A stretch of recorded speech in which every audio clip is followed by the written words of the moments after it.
Obviously, I'll pop up little screen grabs of my spreadsheets that I've got. Obviously, I've taken the serial numbers off for security reasons. And then I've got to show you like screen grabs, of all the the manuals and whatever, all those folder structures anyway. Just in case you want to. God knows nobody would want to, but just in case you want to emulate what I do here.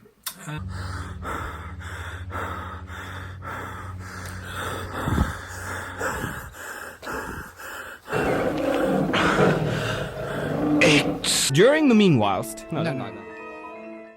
Well, hello, it's Dexter and me, and I'm not sure when this video is going out. It might be a Saturday, it might be a Tech Tuesday, who knows? But it's all about such an exciting subject, and it's all about organising gear. I'm not going to tell you why I am like I am with organisation and stuff. I grew up in a quite chaotic household.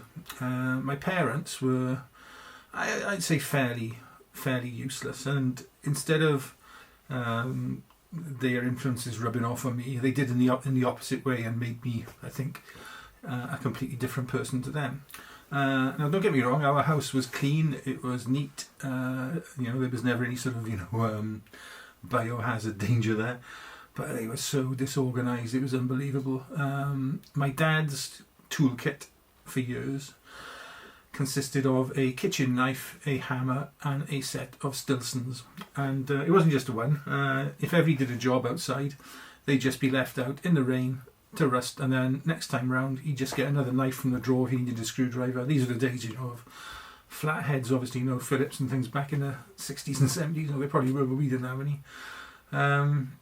So stuff was always just left out. If he did a painting job, nothing ever got cleaned up afterwards. It was a case of I'll buy you new brushes next time. I still got the same paint brushes I had when I bought my first house in 1991. There we are.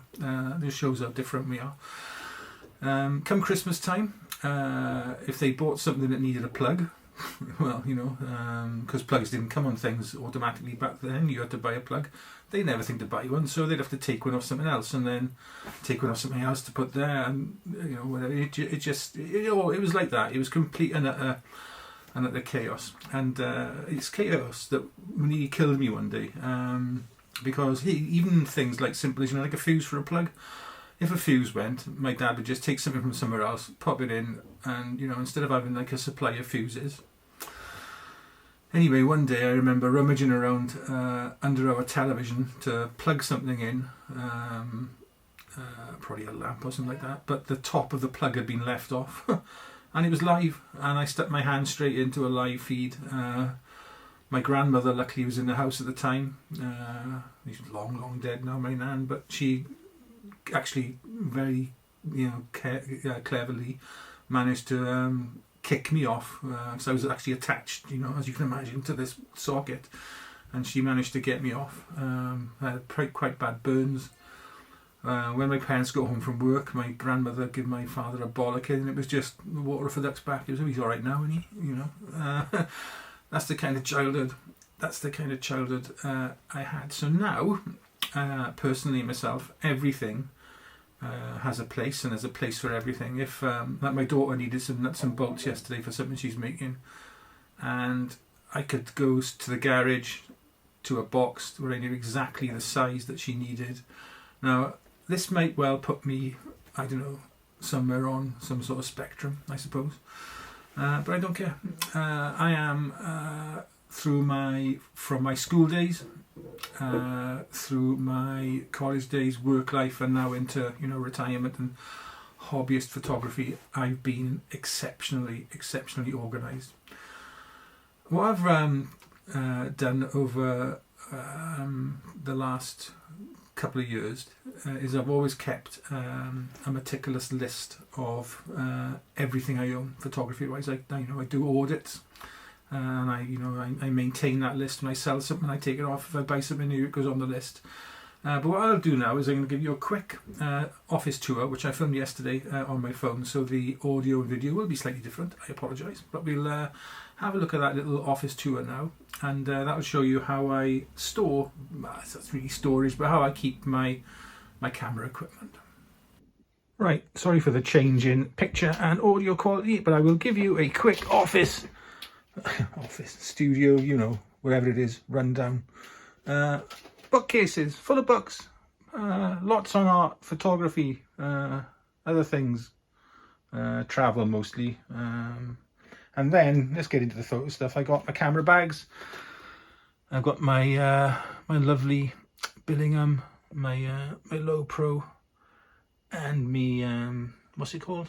Oh, not f-stoppers, Shimoda. A couple of light stands with flash attachments, then just baskets full of rubbish basically.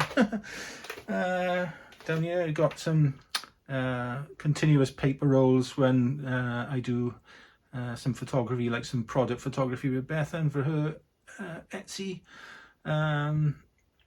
We've got some tripods, papers, guillotine.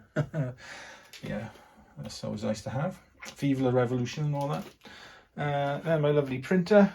Everything's a bit dusty, sorry, I haven't dusted for a while. Then on this bottom shelf here, then we've got all my like camera, old sort of dilapidated film, although some of them still work, cameras. And then up onto the top shelf then, I've got this lovely old Helena on an ancient old tripod, my geared head, my Nikon digital and canned film kit. There's my trail cam. I haven't put that back down the woods yet. Then may move on to my Fuji gear. Excuse the Nikon and Canon lens caps. I just mix and match everything. I don't really care. And there's all my Fuji gear and lenses, apart from my X-T4, which I'll show you in a minute. Let me move down onto the desk area. We've got my Mac Mini. I love this monitor. This is a ViewSonic 27-inch 4K monitor, and it is lovely. It really is. It's I looked at the Apple Studio thingy. What's it called? Studio monitor, not the ProRes one. The next one down. And I thought for 1,500 quid, I'm not spending that much. This is just as good to my eye. My daughter's printer. There's my little studio setup with some lights, microphone, and my X-T4, and that is pretty. And yeah, Izzy, mate, here are your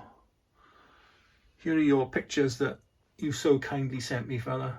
They really are. They got pride of place in my studio, hanging up with some of my, let's be honest, inferior attempts to match you, mate.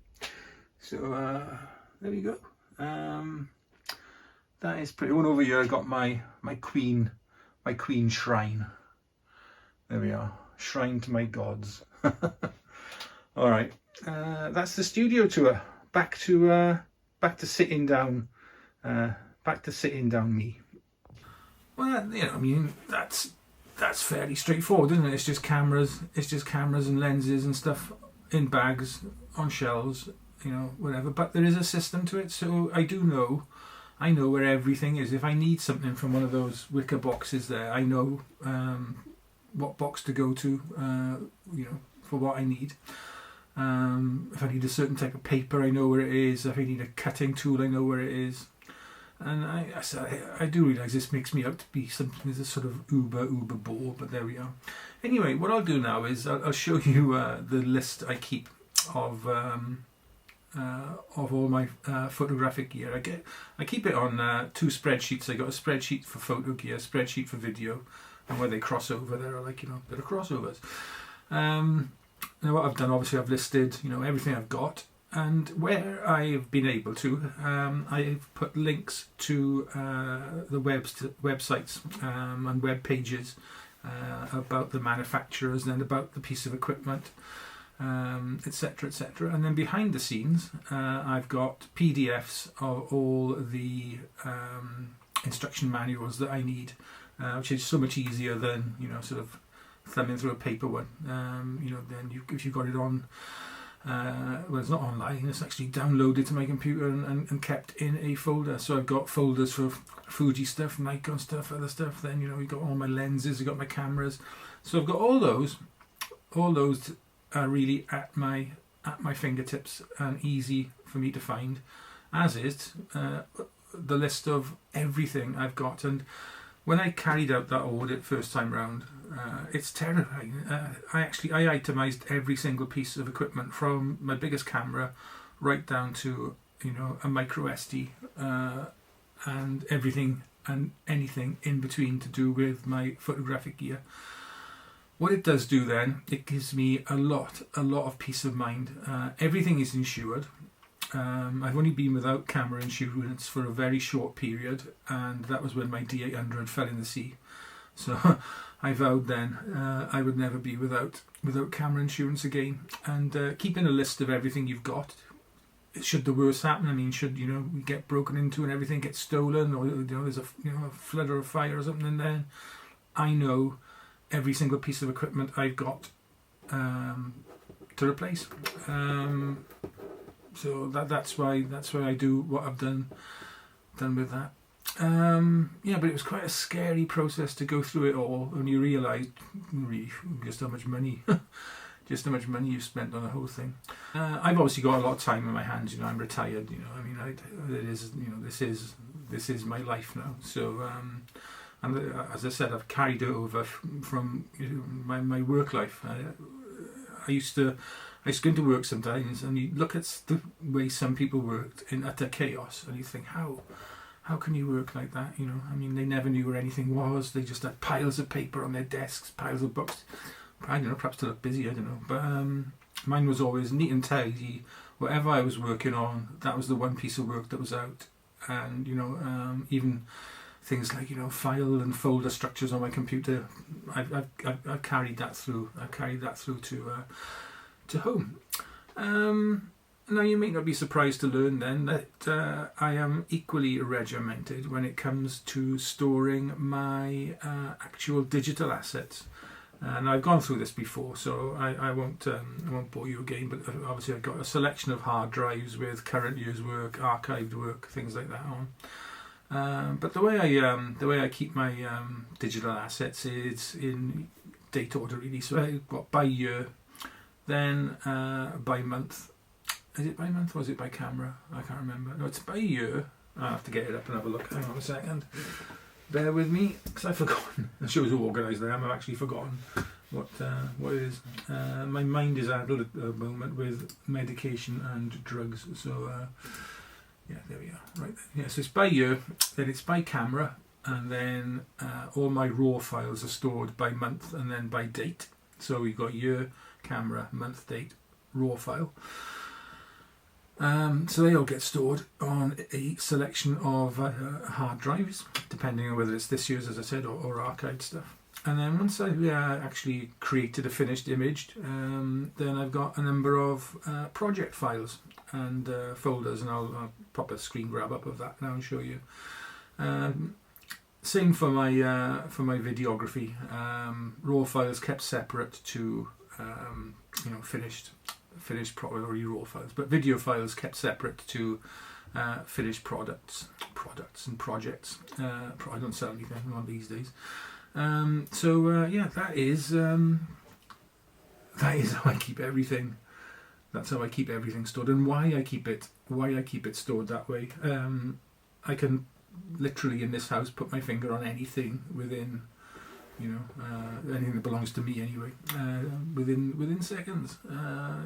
And I am like this because of my dysfunctional parents.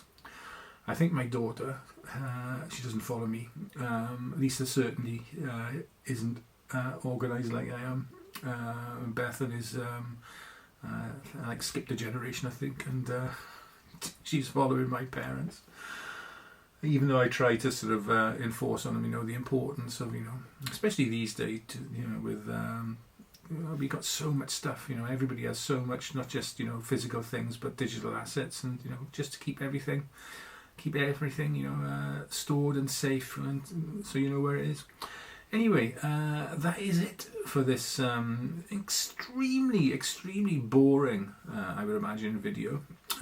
If you have found it interesting, then you are, just like me, probably on some sort of spectrum somewhere. All right then.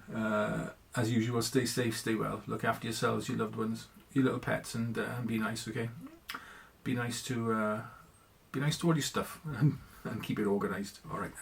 See you on the next one. Ta-ra.